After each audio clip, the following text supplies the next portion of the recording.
What's up, guys? Welcome to another episode where we make games using Unity and C#. Well, this is the second part to the Unity Scoreboard 2021 video from this week. Anyway, if you're new to my channel, my name is George Wulfers and I'm a professional game developer slash programmer. For the best tips and tricks on game programming, subscribe to my channel and hit that bell icon to be notified when I upload a new video every Monday, or mostly every Monday. With that being said, let's get to it. So, after this, what we're going to be doing is we want to keep our data persistent on level load. So, what happens on load? If you don't know, when you call scene management or scene manager.load scene on Unity, it unloads everything and you lose all of that data if you haven't saved it. And when you load a new level, for example the actual game, if you go from the main menu to the actual game, it unloads all of the main menu and loads up all of the game stuff. So how do we get data from the main menu to the actual game? Well, there's two options that I can see at this moment. And the first one is to create, you could use player prefs and save data in there, although I would use player prefs for other things instead of passing data like that. We're not going to go too in depth into player prefs, but if you would like me to make a video on that, I can. Just leave a comment below. But so the way I like to fix this is through a system called match info setup or match info. So essentially, we are going to have a singleton where we can use from wherever we want, that only one copy of it exists in the entire program, and we're going to be storing information like the player name or the score or what level they're on in this intermediate class that we are going to persist through the loading sequence, and I'll show you how to do that next. Okay, so let's go into our scripts folder again. Let's create a new folder, and we're going to call it match info. Not sure what else to call it, but that seems like a very good name. Let's create a C# script. So we're going to create two scripts. The first one is going to be the match data. So let's call it match data or whatever. And let's open it. And that's it. So in here, this one is just going to be its own class, right? And what we want to do with this class is this is just going to hold all of the data that we want. So let's make it really simple, okay? So actually, I don't think we need this yet or at all. So we are going to have, let's just keep it simple. Let's say that we have a player name. Let's say it's not a multiplayer game. It's just really simple. Empty. So we have that. Maybe we also have a float, or do we want an integer for the score? I don't know. Maybe we can just do that. And we also have maybe if let's say that if you have a game that we increase in levels, maybe we have levels completed in here. That's just counting from 0 to whatever. Um, and I think that is everything that we need in here. Um, let's do, let's do, so we're gonna be creating a constructor because since we're not inheriting inheriting from any other class, this is a standard class. So we need to make sure that we have our constructor. If you don't know what a constructor is, basically, a constructor, whenever you create an instance of a class, it gets called when it creates the object. And pretty much anything that goes in here is initialization code. For example, if we wanted, well, actually, we're going to be passing, maybe we're going to be passing a string here for the new player name, and that's it. So that's all we care about. So we're going to say player name is going to be new player name or something like that. And then score, we're just going to initialize it back to 0. Levels completed equals 0. And that's pretty much it for the constructor. If you want to know more about object-oriented programming, please comment below. Let me know so I can make that video for you. So that's pretty much it for that one. We need to be able to, actually, we don't need an add function because technically when we create this, we add it. So that's it. We don't need any other thing. Well, actually, no, we probably do. So let's get actually let's we right now we don't have a way to actually access the data. So let's access the data. Return player name. We don't want setters, we just want getters. So we also want the score. Get return score. Not scorel. And we also want levels completed. Get return levels completed. And let's put these up here right after and before this. Don't really want to do that. I'll read only. I guess. I mean, it's not really necessary since we're not changing them, and this is a private variable, so read only is just overkill at this point. We cannot really change it, and we would want to change it there. So don't overfix my stuff. All right, so now we have that data, and let's go back into Unity and create another C# script. I guess we can call it Match Manager. All right, so in here, we actually have to use our mono singleton for this one. And the way that we do that is by doing that. Nice. So now this class is a singleton. And now if we look at our singleton, we can actually see we want to override this because we want to make sure, like we said,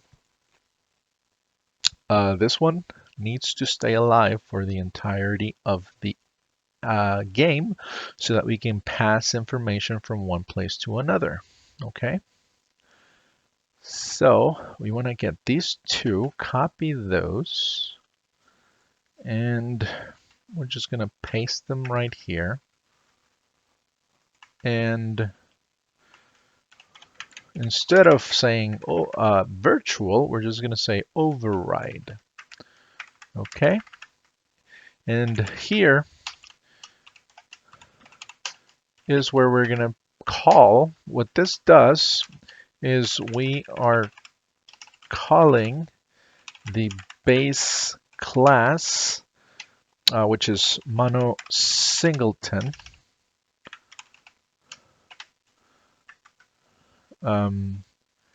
Classes function.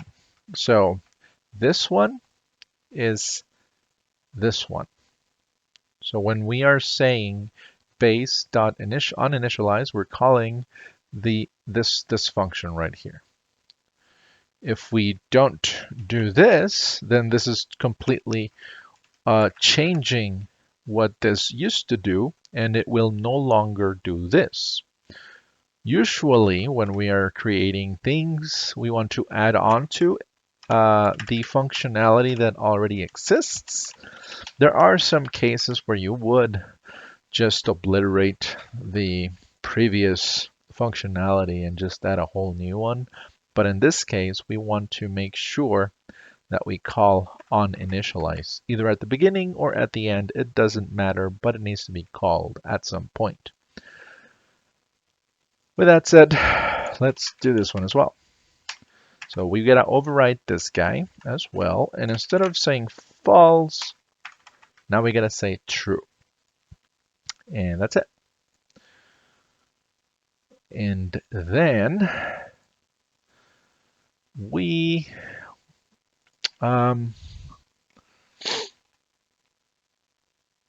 could have a list of all of the match data. Let's say that every time you go into and play a game, you keep track of all of the games that you played since you opened up the application. So private, we can just have a list here, and it's going to be match data. So we're going to have a list of every match that we play.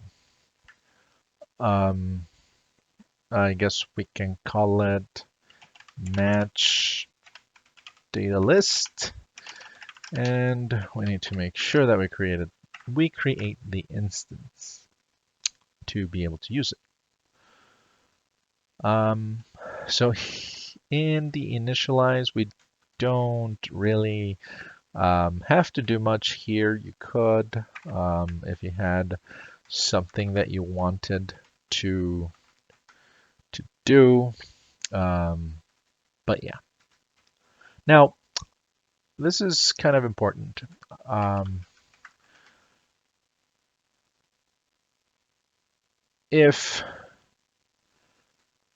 So I was asked also if we could use the awake function. And yes, instead of using initialize, you could essentially use awake, but the difference between uninitialize and awake is different. Unawake gets called whenever your game object comes to life, and whenever you disable it and re-enable it, it also calls awake. We want to only call it once. Whatever that's in here, we only want to call it once. We don't want to call it as many times as this gets called. Sure, you could be catching, like, if blah, blah, blah, run it or whatever. You could do that, but I am not going to do that. I'm going to do it this way. If you wanted to, you could put things in awake. Just make sure that if it needs to only run once, that you do not make it run more than once. Personally, I don't like disabling my objects in case they have to do background work, because once you disable an object, this script or the script that it's attached to that game object is no longer functioning. Yeah, you could, I guess you can just use this if you wanted to as well. But yeah, I'm gonna stick with this guy up here. So we want to be able to now add things into the list. So let's go ahead and have a new match. Oop. And we're gonna pass in the player name. And we're gonna say match data list, add new match data, and pass in the player name into there. Now, I guess I can talk about that later. So we're pretty much creating a new match here, and we are creating this match. What was that? I don't know. And maybe we can also have something like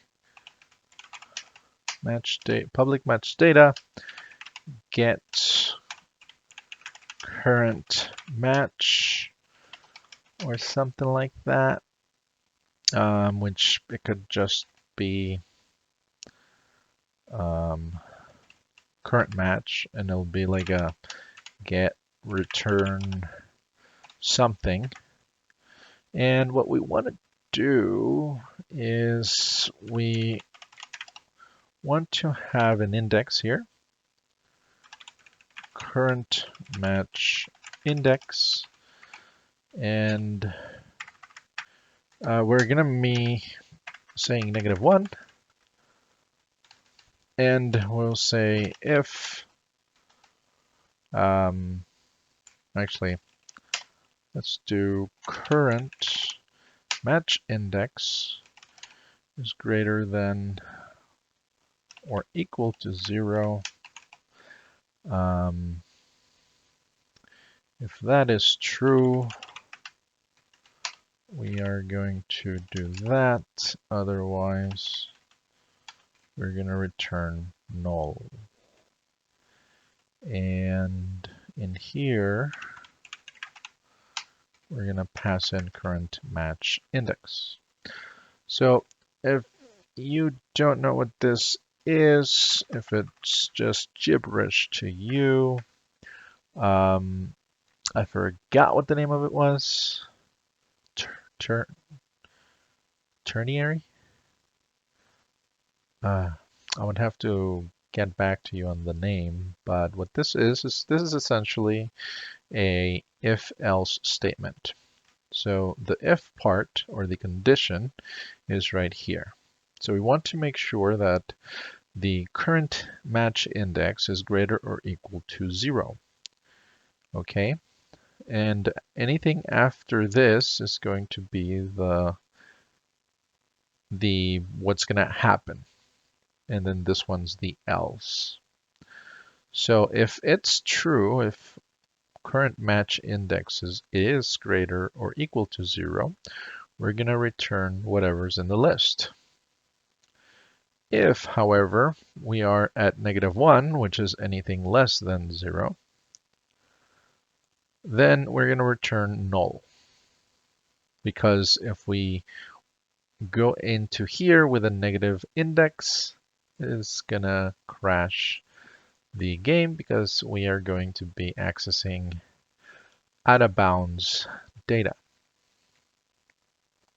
Okay, so we have this guy and we have this guy. I think that's all we need.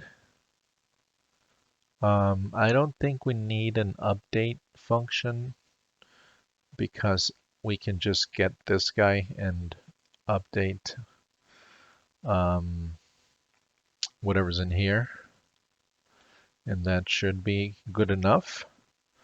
But if you wanted to, you could essentially make another function and just update, I guess, have several functions that update your data in here, which would be your player name and score and whatnot. Actually, now that I think about it, we actually want to set the score here as well. And notice that this guy just turned not gray because we added set. So if we remove this, it's going to be like, oh, they want this data to be private and read only, but if we add this, well, it's going to see that we actually want to change the value, so it doesn't need to make it read only or suggest that we make it read only.